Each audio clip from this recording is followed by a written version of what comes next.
Welcome to our discussion on debt in Bolivia. Bolivia is a landlocked former Spanish colony in South America. During the last century, Bolivia has been plagued by unstable governance and it is reliant on its natural resources, most specifically tin, but also natural gas, antimony and gold.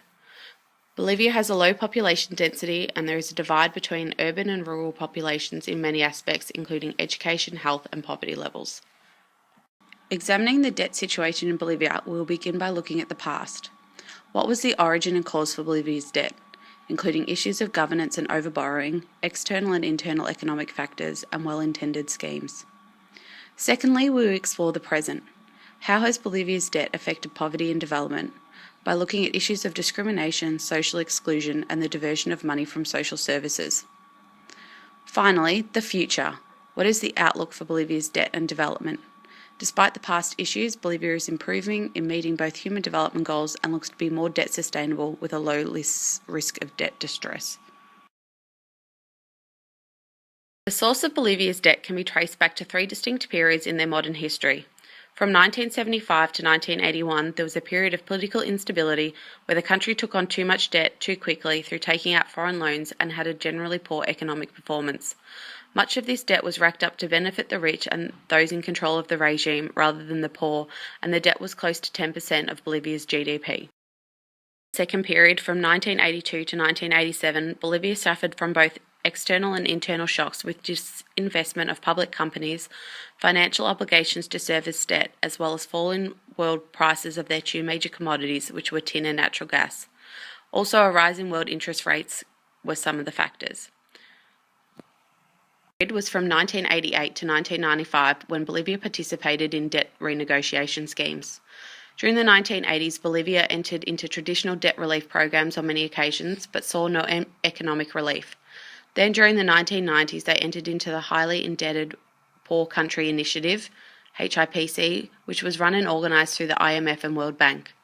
The HIPC was created to reduce the debt of low-income countries with high debt burdens. However, it ended up adding to the problems that Bolivia was suffering, as the austerity measures that were put in place took away revenue from much-needed services such as education and health programs. In 2005, Bolivia qualified for the Multilateral Debt Relief Initiative, MDRI, which led to the IMF cancelling US $232.5 million, the World Bank US $1.5 billion, and the Inter-America Development Bank cancelling US $1.2 billion.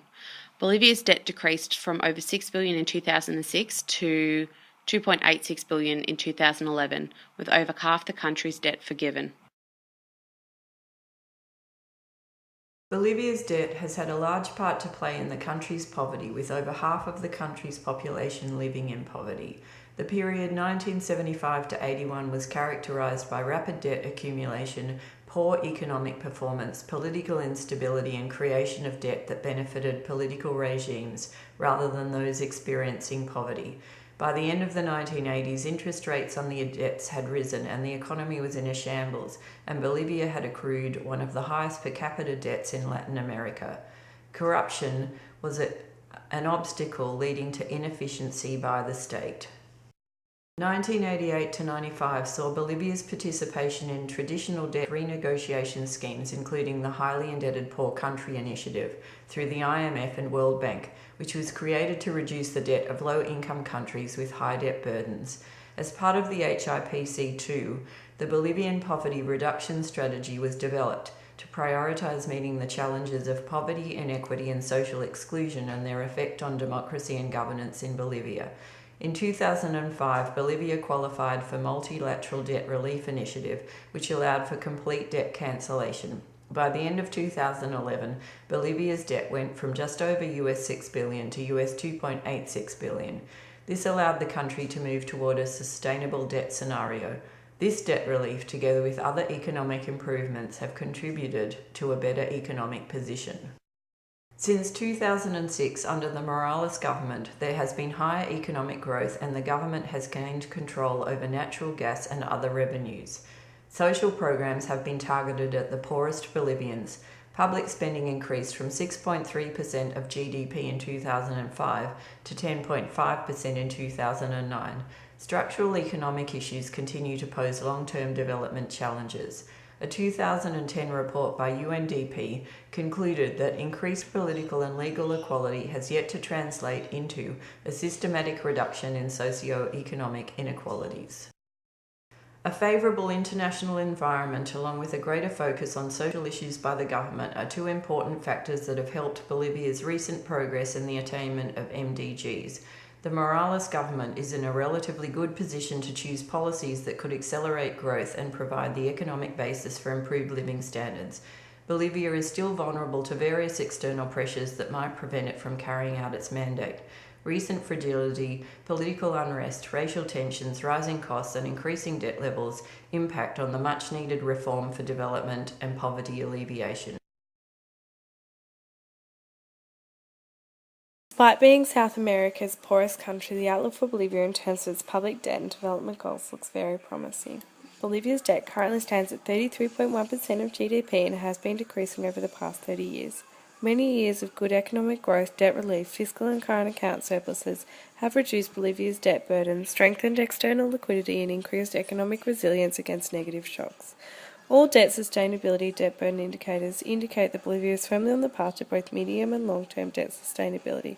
The implications of this is that Bolivia will be able to pay off her debts without any further assistance from debt relief or borrowing to pay off current loans, and Bolivia's continued trade surpluses means that Bolivia should be less vulnerable in entering a debt crisis in the future. Further, a 20-year projection by the IMF of Bolivia's debt sustainability using baseline scenarios and standard stress tests indicate that Bolivia is at a very low risk of debt distress in the medium to long term, with economists predicting that Bolivia is likely to enjoy steady economic growth in the coming years. As a result, the Bolivian government has increased social public expenditure by more than 50% during the Morales' administration. A major driver for the shift has been the increased reliance on trade, which has largely replaced a role played by debt forgiveness and ODA in financing social spending. As a result, apart from a substantial reduction in poverty, this has placed Bolivia in a strong position to achieve most of its Millennium Development Goals by 2015, and is on track to achieve 7 of its MDGs with the exception of MDG 2.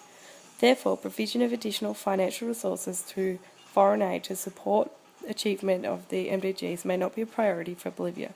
The country is not financially constrained, so its success going forward would appear to depend more on its ability to effectively and efficiently plan and implement development projects involving both public and private funds in areas that will provide maximum benefits for both rural and urban poor. So, though Bolivia remains South America's poorest country, for now its prospects are looking up. The debt that Bolivia sustained was due to a variety of factors, including governance issues, economic factors, and ineffective debt relief programs. It impacted quite strongly on the people of the nation who were suffering as a result, with money being diverted elsewhere rather than being spent on services such as health and education, and discrimination and social inclusion were felt strongly. Despite Bolivia being one of the poorest nations in their region, they appear to be heading in the right direction, with a low risk of debt distress and successes in regards to their achievement of the Millennium Development Goals.